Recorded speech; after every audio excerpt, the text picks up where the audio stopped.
Dear Jason, it's a great pleasure and true honor to welcome you at Чернівці National University. My name is Юлією Лисанець and I'm the head of Department of International Relations at the Fund of the President of Ukraine for Education, Science and Sports. We are the institution that organized and launched this program, Visit and Professor's program, and we are very happy to welcome you as a participant in Ukraine and in Чернівці. I would like to ask you a couple of questions for our community, for our colleagues and students. So my first question would be, what motivated you to come to Ukraine, especially during the war, and participate in the Visiting Professors program? Thank you for the question, and thank you to the fund as well for supporting this visit. It's been immensely, it's been very interesting for me, extremely enjoyable. I've learned from it. On a personal front, I started my teaching career here in Ukraine.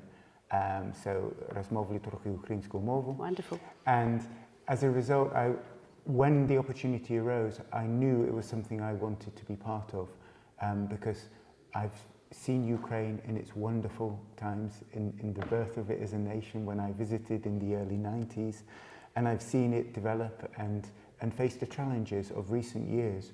But I've also seen the resilience of Ukraine and Ukrainian teachers. And it links to a lot of my research about resilience and teachers who cope with challenges in the global south. And I can see lots of synergies, lots of relationships between this research.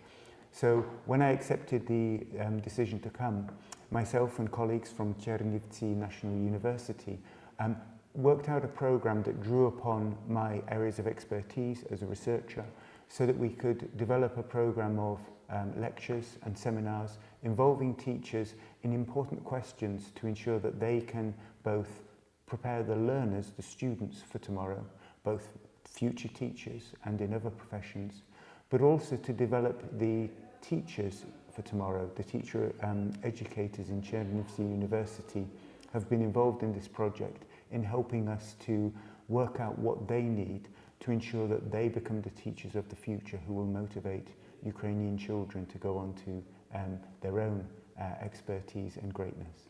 Oh, thank you so much for the wonderful response, and especially the birth of our nation. It's very touching that you have been witnessing all these processes, vital processes of our country. And it sounds like you have many plans and many aspirations. So my next question would build upon it. So what are your immediate expectations after the completion of this particular academic visit? What future plans and goals do you envision after this program? Thank you for that question. So myself and the colleagues at Чернівецького National University, we hope to continue our relationship. The University of Warwick has several programs supporting Ukrainian teachers, but also collaboration with Ukraine to ensure that Ukraine develops the expertise across areas of science, humanities, and human endeavours to enable it to be a stronger country for the future and to defeat the immediate challenges, but also to be stronger for future challenges. So we hope at the University of Warwick to build stronger relationships, to invite other University of Warwick professors using the Presidential Fund of the Ukraine, we hope, from Warwick, including across subjects such as STEM subjects, including in humanities, because even though it is definitely the STEM subjects that will help us to face the immediate challenges, we know that at times of difficulty, art is important for people, as is education, and these become focuses for teachers and learners around the world when they are facing challenges. Yeah, totally agree.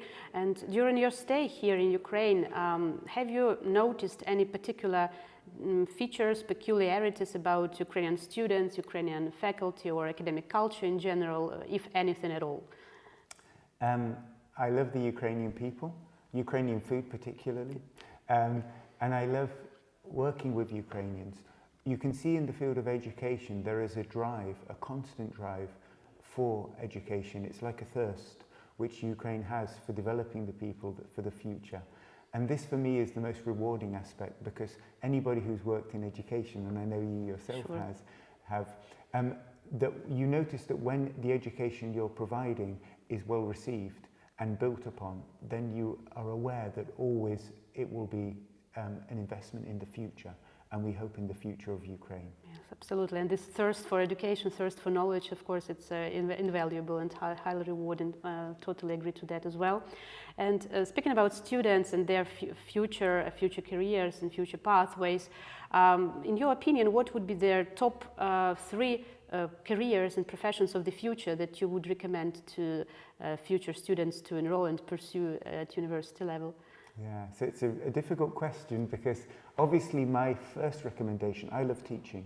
I've been a teacher for pretty much my whole career, and as a result I would always recommend to those students who are interested in education to recognize that investing in their own career as a teacher is a really good future path for Ukraine, because those people will prepare Ukraine's future, including individuals who are talented in specific fields of university studies. We need those people to become both university educators, but also secondary and primary teachers. But beyond teaching, we see time and time again that STEM subjects are important: science, technology, engineering and mathematics, because these are the foundations that any country can draw upon to build the expertise that it needs to work independently to its own sustainable future. And in Ukraine, this includes the current needs, for example, for technology, that Ukraine is now leading the world in terms of the technology that we need to defeat all kinds of enemies who are trying to threaten independence and sovereignty of countries.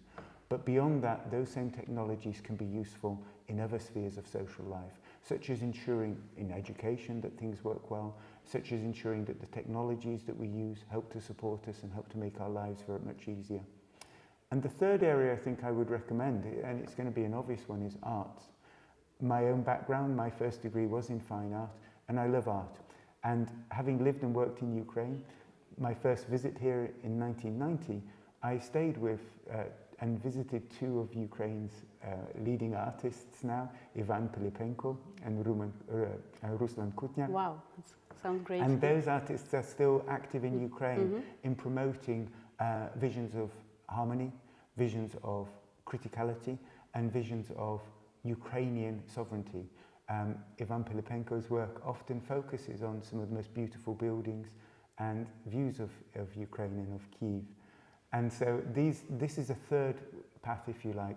If Ukraine can build its education, its arts and its STEM capacity, then we would hope that in the future Ukraine can be as strong as any nation on the planet. Absolutely. It sounds like a very comprehensive and harmonious combination of everything that basically a country might need.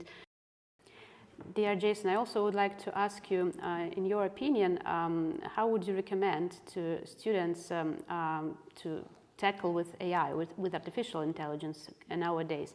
Especially, what recommendation would you give to talented and gifted youth? Because our fund has specific target audience. These are the talented and gifted Ukrainian students, top performers and high achievers in education and science.